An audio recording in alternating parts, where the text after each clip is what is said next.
Hello YouTubers, my name is LethalGhost, and since the last video that I put out got cut off when I was the Imperials on Endor, I decided to jump in and make this video too, and look at how that guy got turned on and meleeed by the SEC-14.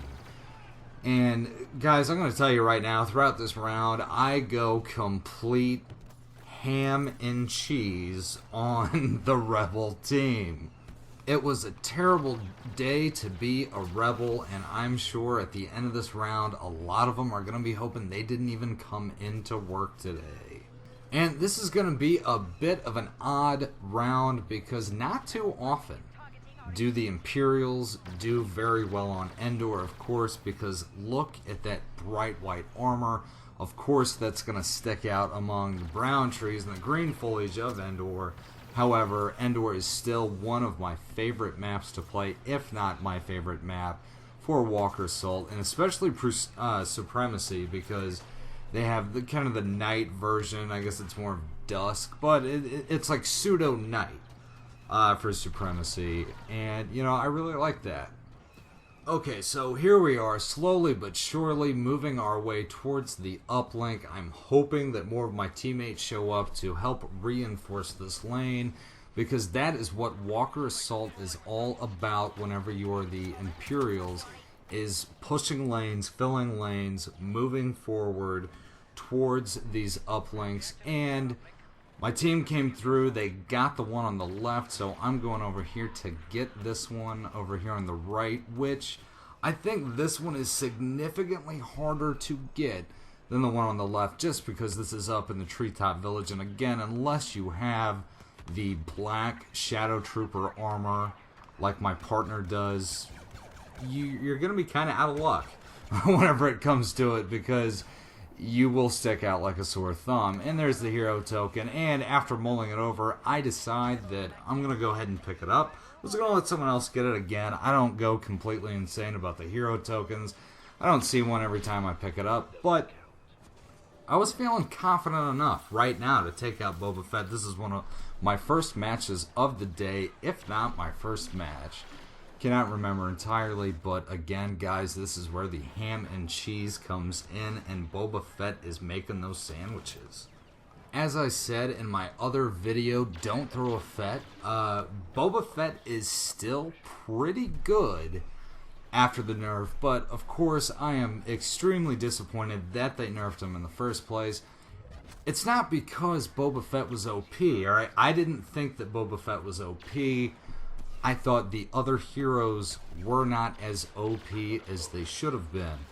And that's clearly the case whenever you look at the Emperor. He is clearly the weakest hero in the game.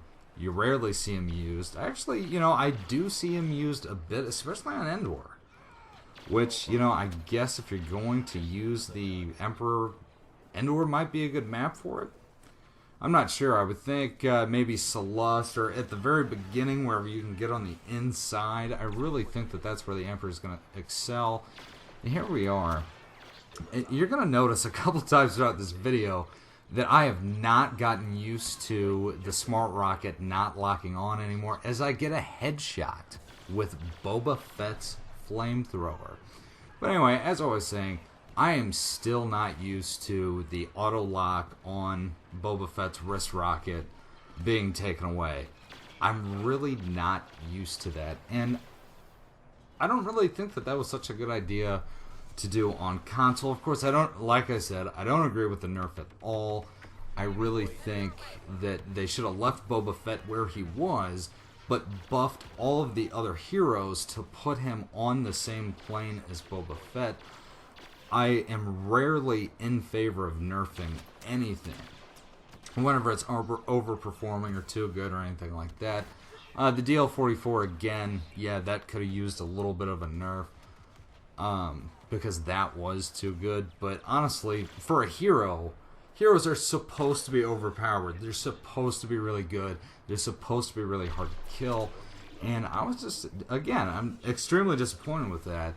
And I think they just should have buffed the heroes to be on the same level as Boba Fett, instead of nerfing him almost into oblivion, but he is still very good. It's just that wrist rocket is almost useless on console unless your aim is really on point. And at this time of recording this, I probably got 2 kills with the wrist rocket the whole time. So clearly my aim was not too good right now.